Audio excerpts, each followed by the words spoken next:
तो आप सबका वेलकम है इस टॉपिक पे socio cultural theory of language learning. Socio cultural theory क्या है, चलिए देख लेते हैं। अभी सबसे पहला पॉइंट है विजोट्स्की influence. Socio-cultural theory is rooted in the work of Lev Vygotsky, who emphasized the fundamental role of social interaction and cultural context in cognitive development. तो जो सोशियो कल्चरल थ्योरी है इसकी रूट जो है ये जो लीव वजिस्की था इसके काम से मिलती हैं। और इस पर क्या एम्फसाइज किया गया है, fundamental role of social interaction, यानी कि जो सोशल हम लोग एक दूसरे से मिलते हैं, सोशल इंटरेक्शन पे सबसे ज़्यादा फोकस किया गया है। And cultural context in cognitive development, और कल्चर जो होता है जिस कल्चर में मतलब कि accepted way of life, culture इसी को तो कहते हैं जहाँ पर आपका जो वे ऑफ लाइफ है वो एक्सेप्ट किया जाए। तो हमारा सोशल इंटरेक्शन जो है उस पर फोकस किया गया है विजोट्स्की जो है उसके वर्क के हिसाब से अगर देखा जाए तो। इसके बाद है mediation. Learning is the mediated by tool and science primarily language. These mediational means help individual internalise knowledge and cognitive process. तो लर्निंग जो है वो एक मीडिएटेड है टूल्स और साइंस के थ्रू। आमतौर पर जो प्राइमरी लैंग्वेज है, ये जो मेडिएशनल मीन्स हैं ये हेल्प करते हैं एक इंडिविजुअल को लैंग्वेज को मतलब कि अंदर से समझने के लिए। कॉग्निटिव प्रोसेस जो होता है उसका सोचने का और उस लैंग्वेज को यूज़ करने का जो प्रोसेस होता है वो यहीं से डेवलप होता है। तो मेडिएशन में क्या होता है, डिफरेंट लर्निंग टूल्स का यूज़ किया जा सकता है जैसे कि साइंस, जेस्चर्स और इस तरह की डिफरेंट चीज़ें। Zone of proximal development ZPD. This concept describes the difference between what a learner can do independently and what they can achieve with guidance from more knowledgeable other MQs such as teacher or peer. तो zone of proximal development में यही देखा जाता है कि एक learner जो है वो खुद से कितना लर्न कर सकता है, क्या अचीव कर सकता है, और फिर वो गाइडेंस और दूसरे इल्म वाले लोगों से जब सीखता है तो वो क्या हासिल कर सकता है, जैसे कि टीचर और उस जैसे और भी लोग जो कि इसका इंटरेस्ट रखते हो, जो किसी उसकी तरह की लर्निंग कर रहे हो। तो दो अगर ज़ुबान सीखने वाले लैंग्वेज लर्नर मिल जाते हैं आपस में तो उनकी जाहिर सी बात है उनकी जो लैंग्वेज की लर्निंग है वो बहुत ज़्यादा बेहतर हो जाती है पहले से। उसके बाद scaffolding. Scaffolding refer to the support provided by the MQO within the ZPD. This support is gradually removed as the learner became more competent. तो स्कैफोल्डिंग जो है ये इसको एक सपोर्ट के तौर पर रेफ़र किया जाता है। फॉर एग्ज़ाम्पल जैसे जब लंटर पाया जाता है, लंटर किसी छत पे, उसके नीचे सपोर्ट लगाई जाती है ताकि वो सपोर्ट उसको टेम्परेरी तौर पर खड़ा रहने की और मजबूत होने के काबिल बनाए।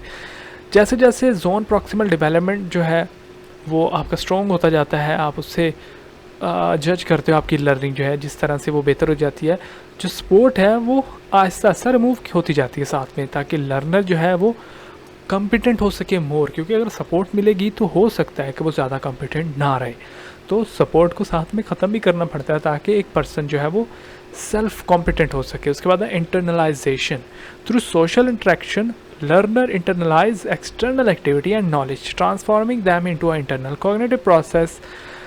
तो ये है कि सोशल इंटरेक्शन जो है लर्नर जो है इनसे एक्सटर्नल एक्टिविटीज़ जो होती हैं, किसी को आपने देखा कोई हरकत करते हुए, कोई किसी के बिहेवियर से, किसी का नॉलेज आपने देख लिया, कोई बंदा बड़ा लाइक है, कोई बंदे का बैठने उठने का तरीका बहुत अच्छा है, तो आप इन सब चीज़ों को ट्रांसफॉर्म कर सकते हो अपने इंटरनल कॉग्निटिव प्रोसेस के लिए। आप देखो ना, बाहर से आपने किसी को देखा, अपने माइंड में आपने वो चीज़ बिठा ली और आपने किसी के एक्शन से, एक्सटर्नल चीज़ से आपने एक अपने अंदर इंटरनल माइंड के अंदर एक ऐसा चेंज लाए जो कि आपके लिए बहुत बेनिफिशियल हो सकता है। इंटरनलाइजेशन यही तो है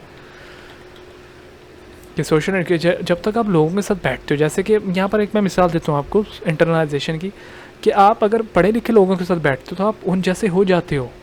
कैसे आप किसी के साथ बैठने से, एक्सटर्नल किसी के साथ बैठे हो आप को, वो आपके दिल के अंदर तो आके नहीं बैठा, लेकिन एक्सटर्नल आपकी जो उठना बैठना है दोस्तों के साथ, वो आपके इंटरनल बिहेवियर को मोल्ड कर देता है, चेंज कर देता है। बिल्कुल लाइक लोगों के साथ बैठोगे लाइक हो जाओगे, निलाइकों के साथ बैठोगे निलाइक हो जाओगे। ये मैं शॉर्टी के साथ आपको कह सकता हूँ, बट इस पर और भी बहुत सारी चीज़ें, आपकी सेल्फ, आपकी जो कंट्रोल है वो भी आता है। लेकिन ये एक फंडामेंटल एक लॉ है और इस पे तो हर पर्सन को बिलीव होना चाहिए, बिल्कुल मुझे भी है, आपको भी होता होगा किसी न किसी लेवल पे। Cultural tool, cognitive development is influenced by the use of cultural tool including language, symbol, artifacts which are specific to the learner's culture।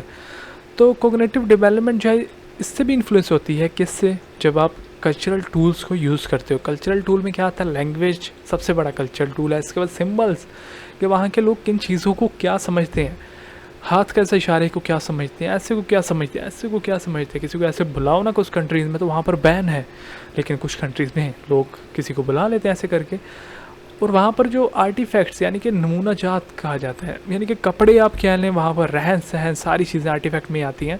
तो ये सारी चीज़ें जो है लर्नर को जो लर्निंग करने में, एक कल्चर को समझने में मदद करती हैं। एक लर्नर्स कल्चर बन जाता है ये सारी चीज़ें में अगर देखी जाए तो उसके बाद है social interaction. Social interaction are crucial for learning and development. engaging in dialogue and collaborative activities helps learner construct understanding and meaning। तो सोशल इंटरेक्शन जो है वो बहुत ही इंपॉर्टेंट है लर्निंग के लिए और डेवलपमेंट के लिए। इससे क्या होता है कि आपको डायलॉग और कोलैबोरेटिव एक्टिविटीज़ जो हैं उसमें आपको इनकरेज किया जाता है, और इससे आपको मदद मिलती है अपनी अंडरस्टैंडिंग और अपनी जो मीनिंग है किसी चीज़ के बारे में वो बिल्ड करने के लिए। उसके बाद है collaborative learning. Learning is viewed as collaborative process. Group work and peer interactions are seen as beneficial because they are allow for the sharing of diverse perspectives and collective problem solving। तो collaborative learning जो है इसको अगर अब देखा जाए तो collaborative learning एक कोलैबोरेटिव प्रोसेस है जिसमें ग्रुप वर्क, पीयर इंटरेक्शन होती है। आप एक जैसे लोगों के साथ मिलते हो, आप उनसे जब देखते हो, इंटरेक्ट करते हो, तो आपको इससे बहुत सारे बेनिफिट मिलते हैं। और ऐसे बेनिफिट मिलते हैं कि आप शेयर कर सकते हो अपने एक्सपीरियंसेस को, अपने पर्सपेक्टिव्स को उन लोगों के साथ, और फिर वो आपसे शेयर कर सकते हैं, और इससे आपकी कलेक्टिव प्रॉब्लम सॉल्विंग कर सकते हो। आप उनको कुछ समझा सकते हो, कुछ आप उनसे समझ सकते हो। Collective problem solving. 9 है contextual learning. Learning is situated within a cultural and historical context. The socio-cultural environment, including norms, values, and practices, shapes how and what we learn। तो contextual learning जो है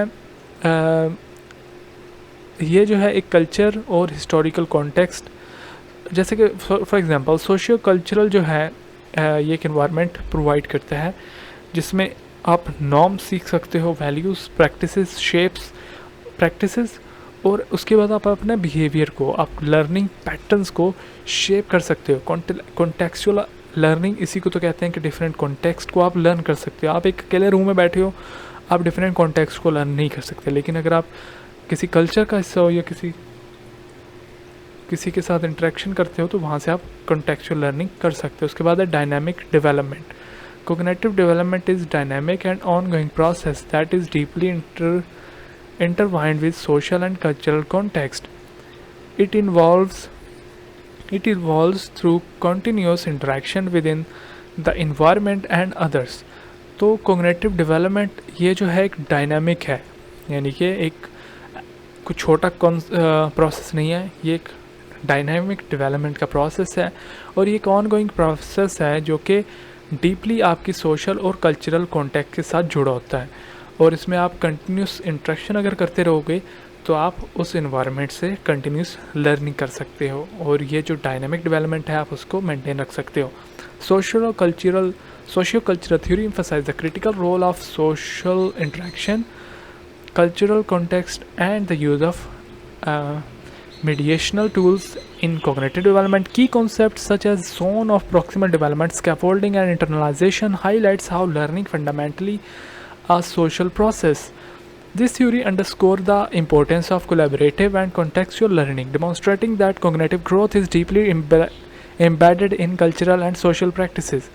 तो सोशियो कल्चरल थ्योरी जो है इस बात पे फोकस ज़्यादा प्रेशर देती है, ज़्यादा एम्फसाइज करती है critical role of social interaction को, कि सोशल इंटरेक्शन से आप कैसे चीज़ें सीख सकते हो, कल्चरल कॉन्टेक्स्ट में आप रहते हो कैसे कल्चरल डिफरेंट कल्चर में डिफरेंट जो चीज़ें होती हैं वो सीख सकते हो।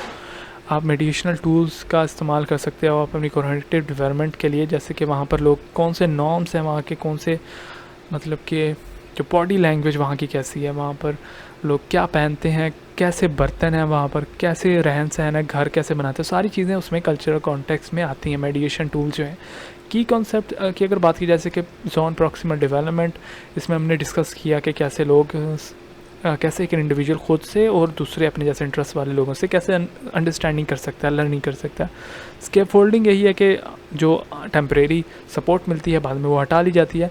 एंड इंटरनलाइजेशन, तो इंसान कैसे एक्सटर्नल चीज़ों से इंटरनल लर्निंग कर सकता है।